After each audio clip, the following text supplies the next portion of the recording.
One of the best pitch shots I ever hit the year I won the International at Castle Pines. I had what to most people looked like a simple chip, but it was a little bit downhill, and a lot of it was through some of this rough, where I actually pitched a ball with an 8-iron through the rough along the ground and had it roll out onto the green. It was so fast that I didn't think there was a way to land it on the green and stop it, and I hit it up close to a foot, and I don't think any fan knew that that was really a tough shot or a great shot at the time. I think that's about the time then when I kind of realized my short game was pretty good. Welcome back to Golf Channel Academy. I'm Gary Williams with Brad Faxon. And Brad, this is our pitching special. And as we mentioned, we're not going to let you just pitch from those pristine lies they've got here at the Old Sandwich Golf Club. You're going to show us now, though, you know, when recreational golfers get in the rough, they get tense. Let's talk about the difference between hitting pitch shots from tight lies, perfect lies, and lies from the rough. Okay, and this is a great example to show here, Gary. I have a beautiful lie here in the fairway, a little uphill lie, which always makes you a little bit happy, and then I got one in the rough. But I want to make sure that people know, in order to make good contact with any chip or any pitch shot, especially in a pitch shot with a longer swing, one of the keys to hitting good pitch shots and being consistent with this, and I've worked with a ton of teachers, and I've watched some of the best chippers in the world, and my idol was Seve Ballesteros and Jose Maria Olazabal, watching them pitch the ball. But James Siekman, one of the short game specialists, he showed me something I thought was really important that'll help you.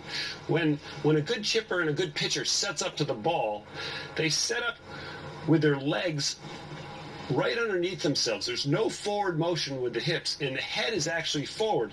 So try this. If you're having trouble making good contact out of a tight lie, try and see if you can make your head on the backswing. Listen to this. Make your head on the backswing move towards the target.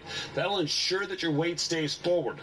So I'm going to make a nice pitching motion here. My weight's going to stay left. I'll actually move my head left on the backswing. Make good contact, the ball rolls and gets up there and runs towards the flag. That's a huge key to me, Gary, to hitting the ball out of the fairway. All right, now we move into trying to hit a pitch shot from the rough. And what are some of the things that you assess immediately when you find your ball in a lie like that? Right. We all hit balls in the rough, and a lot of times around the green, you have to figure out how is the lie going to dictate what the ball does when it comes out. Is it going to fly out higher? Is it going to roll further? Is it going to stop? So the first thing you have to do is check out, okay, what direction is the grass growing? You can see here that the grass is growing against me. I have grass behind the ball. Whenever you get grass behind the ball and it gets in between the club face and the ball, this ball is going to come out with less backspin and it's going to roll further.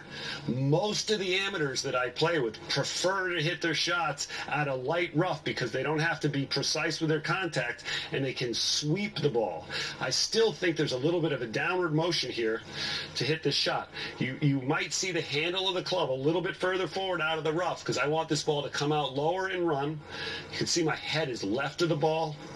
I still have my weight back with my hips, forward with my head, and I'm going to lead with my hands a little bit and let the club pass by as I open up with my chest.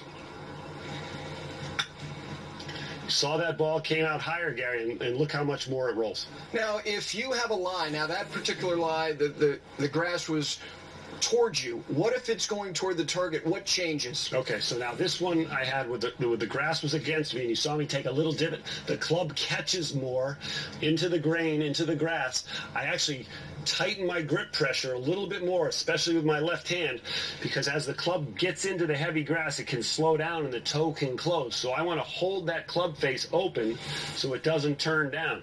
Tighten your left hand grip pressure when you get a thick lie, when the grain's especially against you. If you get a lie where the grass is growing with you, the ball will come out much easier, has a chance to spin a little bit more, and it's an easier shot to hit. It's funny you say that. When you play in so many pro-ams, when these players get these fluffy lies, they do look happier, don't they? They do. They don't have to make perfect contact. But they have to assess the situation. Right. I think, and that's one thing that the tour player does well. They've hit so many shots out of so many different kinds of lies. You can get a lot of good practice by putting balls in the rough in different sort of conditions so you can see trajectory changes and how far the ball rolls. When we continue